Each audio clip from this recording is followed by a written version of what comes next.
Hindi cinema के सबसे कीमती ब्रांड के रूप में जाने जाते रहे अभिनेता अक्षय कुमार से ये खिताब अब अभिनेता रणवीर सिंह ने छीन लिया है। यही नहीं, अभिनेत्री दीपिका पादुकोण भी अब हिंदी सिनेमा की नंबर 1 हीरोइन का खिताब खो चुकी हैं। उनकी जगह लंबे समय से इस खिताब की दावेदार रही आलिया भट्ट ने ले ली है।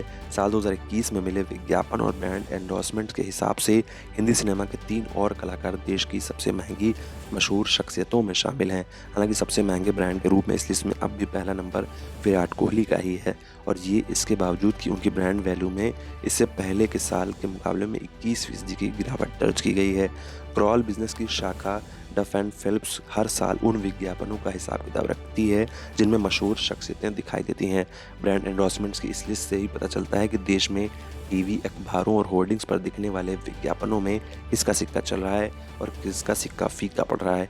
डफ एंड फिल्प्स ने मंगलवार को जो अपनी रिपोर्ट जाहिर की, उसके सामने आने के बाद से ही हिंदी सिनेमा में खासी हलचल देखी जा रही है, और इसकी सबसे बड़ी वजह रही है सिनेमा के सबसे बड़े ब्रांड अक्षय कुमार का नंबर 1 की कुर्सी को खो देना। देश की सबसे कीमती 10 ब्रांड एम्बेसडर की इस सूची में क्रिकेटर विराट कोहली नंबर 1 पर हैं। सूची में दूसरे नंबर पर मौजूद अभिनेता रणवीर सिंह हिंदी सिनेमा के कलाकारों में इस सूची के हिसाब से नंबर 1 हो चुके हैं।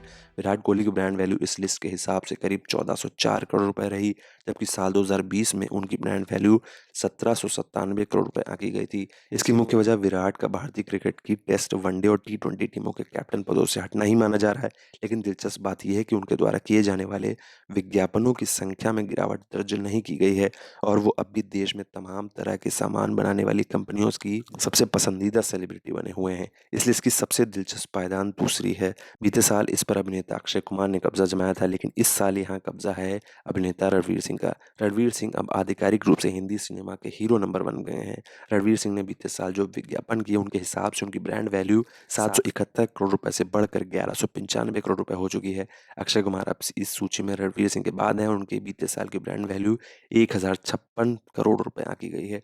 साल 2021 की सेलिब्रिटी ब्रांड वैल्यूएशन रिपोर्ट में जो सितारे टॉप में शामिल हैं, उनमें सबसे शानदार एंट्री रही है अभिनेत्री आलिया भट्ट की।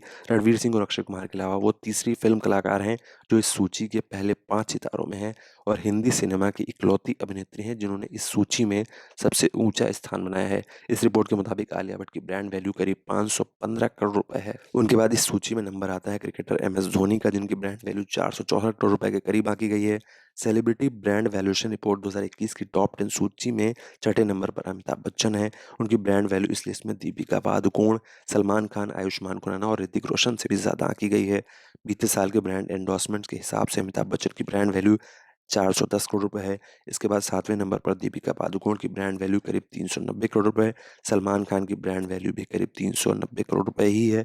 आयुष्मान खुराना की ब्रांड वैल्यू करीब 372 करोड़ रुपए, और ऋतिक रोशन की ब्रांड वैल्यू करीब 367 करोड़ रुपए आंकी गई है।